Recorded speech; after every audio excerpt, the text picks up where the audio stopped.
देखिए, अगर आपने इस वीडियो पे क्लिक किया है तो इसका मतलब है कि आपको पर्सनल लोन की ज़रूरत है। और अगर आपको पर्सनल लोन की ज़रूरत है तो आप बिल्कुल सही वीडियो पर आए हैं, क्योंकि आज मैं आपको एक ऐसी लोन एप्लीकेशन के बारे में बताने वाला हूं जहां पर आप आधार कार्ड पैन कार्ड के बेस पर 5 लाख रुपए तक का पर्सनल लोन 10 मिनट के अंदर ले सकते हैं। दोस्तों, यकीन नहीं आ रहा है तो सबसे पहले आप मोबाइल की स्क्रीन पर देख लें।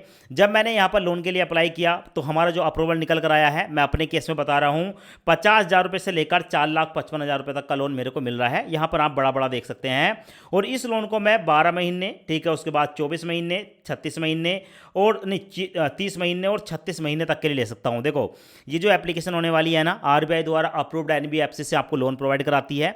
एक बहुत ही ज़बरदस्त एप्लीकेशन है और इस एप्लीकेशन पर 50,000 से छोटा लोन मिलता नहीं है। यानी कि अगर आपको नीड है, ज़रूरत है 50,000 से ज़्यादा लोन की, बहुत से लोगों को क्या होता है कि उनको ज़्यादा पैसों की आवश्यकता होती है, पर जब वो किसी लोन एप्लीकेशन पर लोन के लिए अप्लाई करते हैं तो छोटा मोटा लोन उनको पकड़ा दिया जाता है। यहाँ पर ऐसा नहीं होता है। ये एक बड़ी ज़बरदस्त एप्लीकेशन है और आपको 50,000 से कम का लोन तो ऑफर ही नहीं करती है। मतलब आपको लोन मिलेगा तो मिनिमम 50,000 तो मिलना ही मिल रहा है, वरना उससे ज़्यादा का ही लोन मिलेगा। अब देखो, जब हमने यहाँ पर लोन लिया तो हमें तो 4,55,000 रुपये का लोन मिला है और इस लोन के अमाउंट को बैंक में ट्रांसफर करने का इसी वीडियो में लाइव प्रोसेस दिखाने वाला हूँ। पर उससे पहले यहाँ पर आप देख लें। देखो, इस एप्लीकेशन पर हमें लोन मिलता है 50,000 रुपये से लेकर 5 लाख रुपये तक का। अगर आपको 5 लाख रुपये तक की ज़रूरत है, कहीं और जाने की ज़रूरत नहीं है, आप इस एप्लीकेशन पर ले सकते हैं। साथ में यहाँ पर जो लोन मिलेगा उसका टेन्योर मिनिमम 1 महीने और मैक्सिमम 60 महीने देखने को मिलता है। मतलब कम से कम टेन्योर भी यहाँ पर रहता है। आप अपने हिसाब से डिसाइड कर सकते हैं कि आपको कितने रुपए का लोन लेना है और कितने टाइम के लिए लोन लेना है। ठीक है, ज़्यादातर एप्लीकेशन आपको ये ऑफर नहीं देती हैं। साथ में यहाँ पर देखने को मिलेगा इस लोन एप्लीकेशन पर लोन का जो ब्याज है वो 16% साल से शुरू होता है। मतलब ये समझ सकते हैं कि 1.5% से लेकर 2% या 2% से थोड़ा ऊपर 2.5% के बीच आपका जो रेट ऑफ इंटरेस्ट है वो महीने का रहता है। साथ में देखने को मिलेगा, अगर आप यहाँ पर लोन ले लेते हैं और आपको लगता है कि बीच में आपका कहीं से पैसों का इंतजाम हो गया और आप एक बार में इस लोन को बंद करना चाहते हो, तो भाई ये एक शानदार एप्लीकेशन है।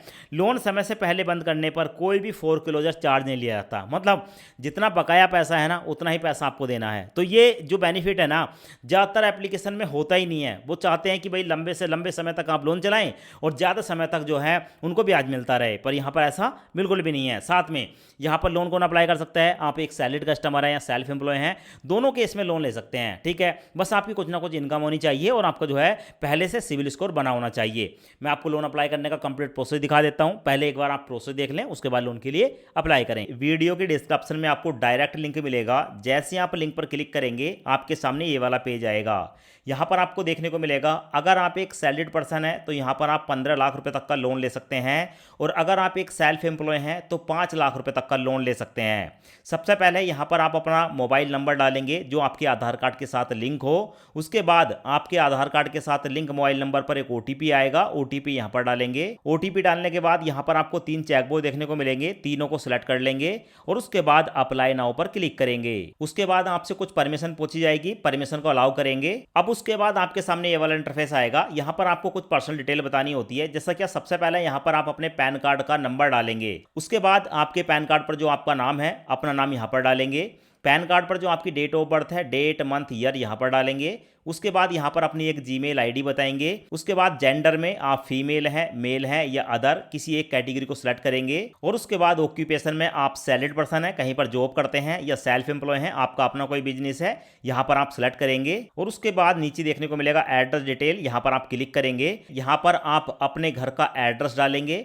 उसके बाद यहाँ पर देखने को मिलेगा लैंडमार्क, आपके आसपास कोई मंदिर है, मस्जिद है या कोई फेमस चीज़ है तो भाई उसका नाम बताएंगे। और नीचे है पिन कोड, जहाँ पर आप रहते हैं वहाँ का पिन कोड डालकर सबमिट पर क्लिक करेंगे। अब उसके बाद आपके सामने ये वाला इंटरफेस आएगा। यहाँ पर आपका जो पैन कार्ड है उसकी डिटेल देखने को मिलती है। यहाँ पर आपका नाम आएगा, पैन कार्ड का नंबर आएगा, डेट ऑफ बर्थ आएगी, आपका जेंडर आएगा, आप ही का पैन कार्ड है, यस इट्स मी पर क्लिक करेंगे। अब यहाँ पर हमें अपने बैंक की डिटेल देनी होगी, सो यहाँ पर कंटिन्यू पर क्लिक करेंगे। उसके बाद हमारे सामने ये वाला पेज आएगा। अगर इनमें से आपको कोई बैंक है तो यहाँ पर आप सेलेक्ट कर सकते हैं, वरना सर्च बैंक पर क्लिक करके यहाँ पर आप अपने बैंक का नाम डालेंगे और उसके बाद जो भी आपका बैंक है उसको सिलेक्ट कर लेंगे। बैंक सेलेक्ट करने के बाद आपके सामने आएगा enter your 10 digit mobile number.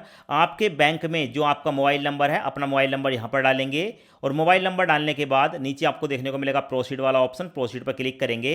अब आपके मोबाइल नंबर पर एक ओटीपी आएगा, ओटीपी यहाँ पर डालेंगे। ओटीपी डालने के बाद वेरीफाई पर क्लिक करेंगे। अब आपके सामने ठीक है आपका जो बैंक है वो देखने को मिलेगा, आपके बैंक के लास्ट के जो 4 नंबर है वो देखने को मिलेंगे।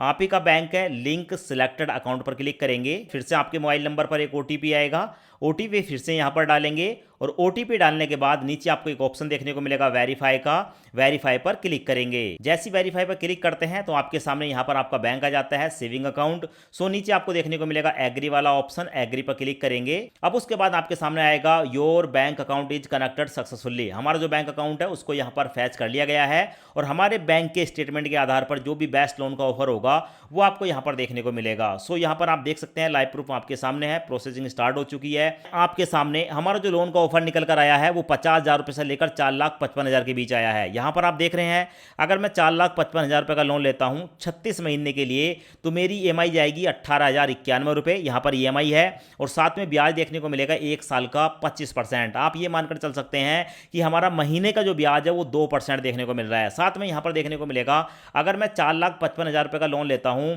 तो भाई मेरे बैंक में जाएगा 4,35,923 रुपए। अब दोस्तों यहाँ पर मैं 50,000 से लेकर 4,55,000 के बीच जितना लोन लेना चाहूं उतनी अमाउंट मैं यहाँ पर सिलेक्ट कर सकता हूं। सो यहाँ पर मैं अपने लोन की अमाउंट को सिलेक्ट करूंगा, मैं यहाँ पर क्लिक करके लोन की अमाउंट को कम कर देता हूं। मैंने अपने लोन की अमाउंट 50,000 रुपए सिलेक्ट की है क्योंकि 4,55,000 रुपए तक का लोन मेरे को मिल रहा है, पर मैं 50,000 का लोन अप्लाई कर रहा हूं। अगर मैं यहाँ पर 50,000 रुपए का लोन लेता हूं 36 महीने के लिए तो मेरी ईएमआई जाएगी 1,988 रुपए। अगर ये 50,000 रुपए का लोन लेता हूं मैं 12 महीने के लिए तो मेरी ईएमआई जाएगी 4,752 रुपए और मेरा जो रेट ऑफ इंटरेस्ट है वो आपको देखने को मिलेगा 25% साल का है। तो मेरे बैंक में ट्रांसफर होगा 47,649 रुपए। इस लोन को लेने के लिए कंटिन्यू पर क्लिक करूंगा। जैसे मैं कंटिन्यू पर क्लिक करता हूं तो मेरे सामने मेरे लोन की डिटेल आ चुकी है। मेरा जो टोटल लोन है वो 50,000 रुपए का है। इस लोन पर 3.5% प्रोसेसिंग फीस लग रही है जो कि है 1,750 रुपए और 1,750 पर 315 रुपए का जीएसटी है। स्टैंप ड्यूटी में 50 रुपए काटे जा रहे हैं और डॉक्यूमेंटेशन जो चार्ज है वो 236 रुपए है, यानी कि 1,750, 315, 50 और 236 ये अमाउंट काटने के बाद मेरे बैंक में ट्रांसफर होगा 47,649 रुपए। इस लोन को लेने के लिए कंटिन्यू पर क्लिक करूंगा। अब उसके बाद हमारे सामने ये वाला पेज आता है। यहाँ पर हमें कुछ एडिशनल डिटेल बतानी होती है, जैसे क्या लोन रीजन। सो यहाँ पर सिलेक्ट लोन रीजन के सामने जो ऑप्शन है इस पर मैं क्लिक करूंगा। क्लिक करने के बाद हमारे सामने यहाँ पर 3 ऑप्शन आते हैं कि हम इस लोन को क्यों लेना चाहते हैं, पर्सनल यूज के लिए लेना चाहते हैं या बैलेंस ट्रांसफर करना चाहते हैं या बाय फर्स्ट हाउस यानी कि हाउस के लिए लेना चाहते हैं। तो भाई यहाँ पर मैं पर्सनल यूज को सिलेक्ट करूंगा। उसके बाद है हाईएस्ट एजुकेशन, हम मैक्सिमम कितने पढ़े लिखे हैं, ठीक है, यहाँ पर डाउन एरो पर क्लिक करेंगे। उसके बाद हमारे सामने आता है अंडर ग्रेजुएट, उसके बाद ग्रेजुएट, तो भाई हम ग्रेजुएट हैं। उसके बाद है फादर नेम, यहाँ पर अपने फादर का नाम डालेंगे और नीचे मैरिटल स्टेटस में हम सिंगल हैं या मैरिड हैं, किसी एक ऑप्शन को सिलेक्ट करेंगे और उसके बाद नीचे आपको देखने को मिलेगा कंटिन्यू वाला ऑप्शन, कंटिन्यू पर क्लिक करेंगे। कंटिन्यू पर क्लिक करते ही हमारे सामने ये वाला पेज आता है। अब यहाँ पर हमारी जो जीमेल आईडी है वो देखने को मिल जाती है। अब हमारी जीमेल आईडी को यहाँ पर हमें वेरीफाई करना होता है। आप चाहें तो एडिट ईमेल पर क्लिक करके आप कोई दूसरी जीमेल आईडी भी सिलेक्ट कर सकते हैं, पर मेरी जीमेल आईडी ठीक है। मैं यहाँ पर गेट ओटीपी पर क्लिक करूंगा। उसके बाद हमारी जीमेल आईडी पर एक ओटीपी आया होगा, हमारी जीमेल आईडी यहाँ पर देखने को मिल जाती है। नीचे यहाँ पर ठीक है ओटीपी डालूंगा और ओटीपी डालने के बाद सबमिट ओटीपी पर क्लिक करूंगा। जैसे ही मैं सबमिट ओटीपी पर क्लिक करता हूं तो हमारे सामने ये वाला इंटरफेस आता है। यहाँ पर हमें बताया जाता है let's fetch your Aadhaar detail from DigiLocker. अब हमें यहाँ पर अपने आधार कार्ड को डिजी लॉकर से वेरीफाई करना होगा।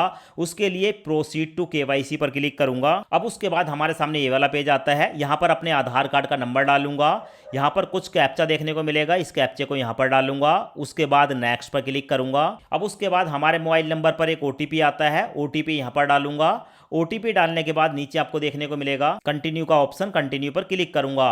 अब उसके बाद हमारे सामने ये वाला इंटरफेस आता है। यहां पर देखने को मिलेगा you are already registered with DigiLocker. हम जो है पहले से डिजी लॉकर पर रजिस्टर्ड हैं, तो ऐसे में मेरा जो 6 अंकों का सिक्योरिटी पिन है मैं अपना पिन यहां पर डालूंगा और कंटिन्यू पर क्लिक करूंगा।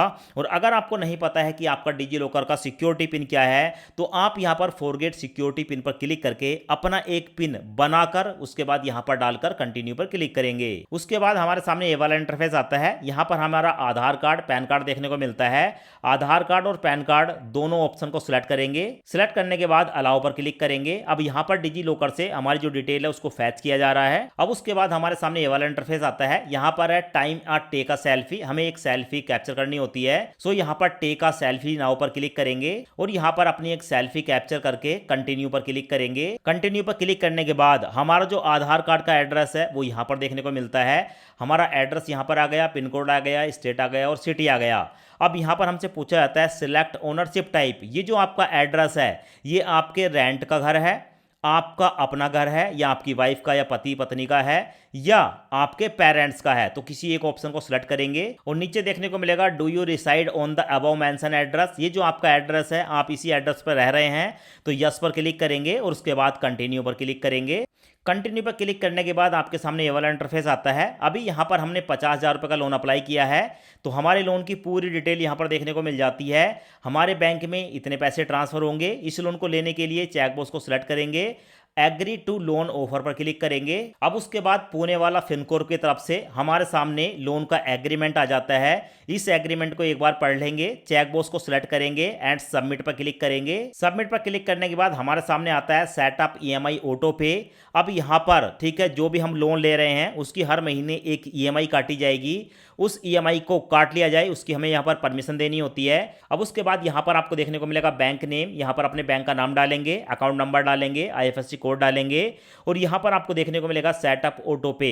अब यहाँ पर आप सेटअप ऑटो पे कैसे करना चाहते हैं, अगर नेट बैंकिंग है तो नेट बैंकिंग से कर सकते हैं और डेबिट कार्ड है तो डेबिट कार्ड से कर सकते हैं। डेबिट कार्ड को सिलेक्ट करके डेबिट कार्ड की बेसिक सी डिटेल डालकर भी यहाँ पर हम ऑटो डेबिट को इनेबल कर लेते हैं। तो यहाँ पर मैं नेट बैंकिंग को सिलेक्ट करूंगा। उसके बाद यहाँ पर नेट बैंकिंग की यूजर आईडी डालूंगा, पासवर्ड डालूंगा, लॉगिन पर क्लिक करूंगा और उसके बाद आपको देखने को मिलेगा जब हमारा यहाँ पर ऑटो डेबिट सबमिट हो जाता है तो हमारा जो लोन है 50,000 रुपये का वो हमारे बैंक अकाउंट में ट्रांसफर किया जा रहा है और कुछ ही मिनटों के अंदर ये जो लोन की अमाउंट है वो हमारे बैंक अकाउंट में ट्रांसफर हो जाती है। सो यहाँ पर आप प्रूफ देख सकते हैं। आपको यहाँ पर मैं अपने बैंक का स्टेटमेंट दिखा रहा हूँ। यहाँ पर आपको पुणे वाला फिनकोर लोन एप्लीकेशन का नाम देखने को मिलेगा और हमारे बैंक में पैसे ट्रांसफर हो चुके हैं यहां पर आपको देखने को मिलेगा। सो इस तरीके से आप जो है पुणे वाला फिनकोर लोन एप्लीकेशन पर पर्सनल लोन के लिए अप्लाई कर सकते हैं।